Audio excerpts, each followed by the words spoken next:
Ya, kembali lagi di Lansung pemirsa dengan topik ada narkoba di vape. Kita kembali ke narasumber kita yang ada di studio. Pak Slamet, kalau tadi sebelum menutup segmen pertama kita menanyakan ini nampaknya sekarang narkoba penjualannya, marketingnya justru kebanyakan lewat online seperti itu. Nah, kalau dari BNN sendiri bekerja sama dengan Polri, hal itu semakin menyulitkan atau justru lebih mudah untuk menjaring mereka, menangkap mereka sindikat narkoba ini lewat online? Kayaknya kepolisian sudah bergerak cepat tuh untuk menangani kasus ini. Beberapa kali sudah melakukan penangkapan, tapi khusus untuk vape memang masih dalam pantauan kita semua. Belum menjadi perencanaan untuk menjadi penyidikan, baru penyelidikan. Artinya ini adalah dalam rangka pemetaan, jangan sampai berkembang luas, dan sekaligus tadi sudah sampaikan masyarakat teredukasi dan masyarakat tidak berusaha untuk menyalahgunakan cara-cara seperti ini, karena memang para pengguna tuh suka sekali tantangan, suka sekali pengembangan secara kimiawi, campur ini, campur itu. Nah, ini kan berarti termasuk jenis narkoba, kita bilang sebenarnya narkobanya juga sudah lama sebenarnya seperti itu. Nah, kalau dari temuan BNN sendiri, jenis-jenis narkoba yang semakin berkembang sekarang, apakah ada penambahan lagi jenis narkoba baru seperti itu, Pak? Iya. Sampai dengan hari ini, minggu yang lalu masih 46, bahkan dari 46 itu sudah masuk sekitar 43. Sampai per hari ini saya baru terima surat ketika mau berangkat ke Berita Satu, itu sudah 53. Oke, itu nambahnya cepat banget ya Pak Slamet ya, jenis-jenis. New psychoactive substances atau zat baru dalam bahasa gaulnya, bahasa sosial. Artinya, memang sintetik narkotik ini terus berkembang. Dan Bang Henry itu pengamat secara hukum, dari sisi hukum bagaimana regulasi ini bisa mengatur turunan dari narkotik yang sintetik ini. Baik. Karena memang tiap hari bisa berkembang. Seluruh dunia itu sekitar 650, Indonesia 53. Baik, kita sapa ini ada Pak Henry Yosodiningrat di sambungan telepon, Dewan Pendiri Granat. Selamat siang Pak Henry. Selamat siang, Mbak. Ya, Pak Henry, tadi Pak Slamet menyebutkan sampai dengan hari ini saja sudah ada sekitar 53 per hari ini ada 53 jenis zat-zat aktif baru untuk narkoba ini. Pak Henry melihatnya seperti apa? Bahkan ini diperkirakan akan dicampurkan juga ke dalam cairan vape yang biasa digunakan orang zaman sekarang untuk pengganti rokok, Pak Henry. Oke, pertama saya luruskan dulu, saya bukan pengamat. Kalau pengamat cuma duduk, ngamati, ngomel-ngomel. Baik. Pengkritisi. Sebuah umum dari sebuah ormas yang secara terbuka yang menyatakan perang terhadap kejahatan narkotika. Praktisi beliau ini. Action di lapangan, jadi jangan dikatakan lagi saya sebagai pengamat. Oke.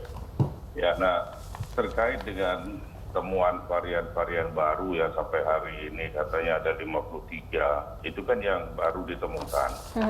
Yang belum ditemukan tapi sudah ada, itu menurut saya jumlahnya ada ratusan ya.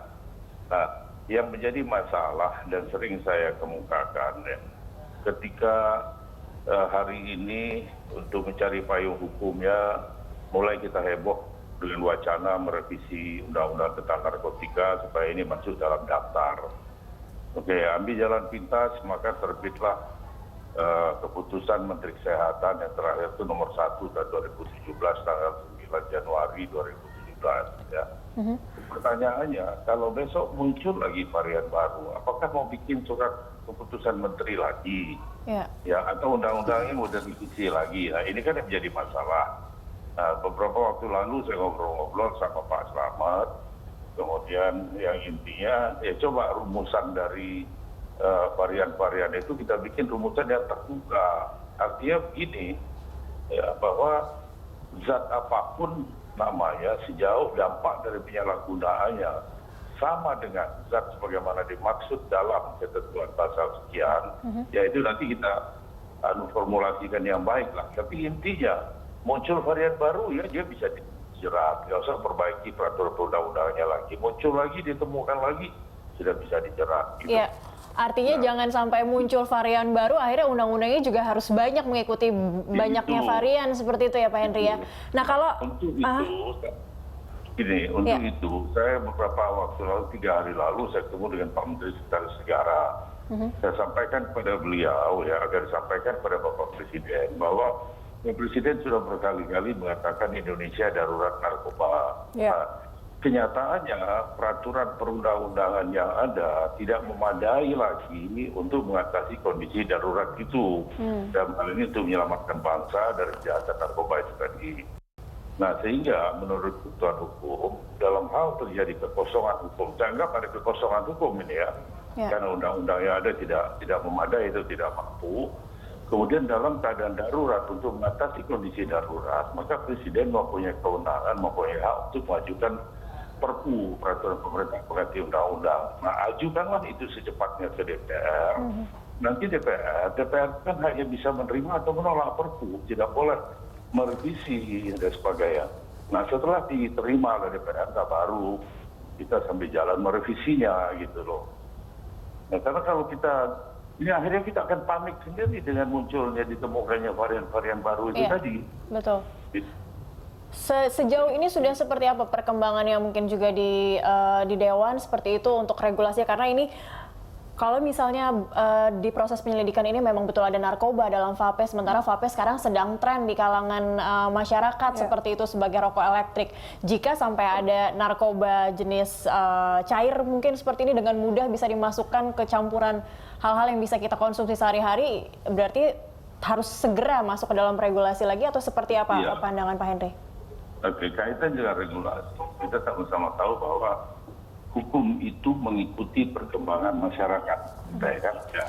Nah, sekarang perkembangan masyarakat jauh lebih pesat. Artinya perkembangan hukumnya tertinggal. Nah, untuk mengejar ketertinggalan itu tadi, ya kaitannya dengan tidak banyak temuan-temuan baru yang tidak dapat dijerat dengan undang-undang yang sudah ada. Artinya kita tinggal jauh, kita belum sempat kita merevisi, sudah muncul lagi. Belum sempat ini muncul paket baru lagi ya. Nah, memang dibutuhkan ya komitmen moral serta political will dari baik pemerintah maupun parlemen ya untuk menaruh perhatian yang sungguh-sungguh mengedepankan pentingnya ini. Memang sudah masuk dalam prolegnas ya, program legislasi nasional ya. Tapi ini kan dibutuhkan, kalau dilihat dari urgensinya, maka ini harus dikedepankan pembahasannya gitu loh. Ya, Pak Henry, komitmen dari pemerintah sendiri sudah sangat serius untuk membuat peraturan yang kemudian mengikuti perkembangan dari berbagai macam jenis narkotika ini ke depannya. Oke, kalau komitmen berupa semangat melakukan pemberantasan, semangat untuk menyelamatkan bangsa, ya, itu sudah sangat luar biasa lah ya. Kita lihat sendiri pimpinan Kepala BNN ya, sebegitu gencarnya gitu ya. Nah, tapi kan beliau juga dibatasi kewenangannya oleh undang-undang gitu. Nah, payung hukumnya ini yang kita perlu berikan terkait dengan itu ya. Nah, saya sih siap-siap aja dan bahkan saya sudah proaktif ya. Saya sudah ada kesempatan ketika saya dengan Pak Budi Waseso sama-sama memberikan penyuluhan ya dalam satu seminar di Bali 2 minggu lalu. Itu pun saya sampaikan gitu ya. Nah, dengan demikian ya, kalau kita bicara mengenai upaya pemberantasan untuk penyelamatan bangsa ini, memang mutlak kita dibutuhkan sekarang komitmen kita semua. Saya lihat teman-teman di DPR juga sibuk dengan dunia masalah-masalah politik yang lain. Mungkin ini yang saya anggap masih belum saya rasakan greget dari komitmen moralnya gitu. Khusus untuk pemberantasan narkoba. Baik Pak Henry, kita akan jeda sejenak. Kita akan lanjutkan di segmen berikutnya. Pak Slamet, kita akan jeda dulu. Pemirsa, tetaplah bersama kami di Lunch Talk.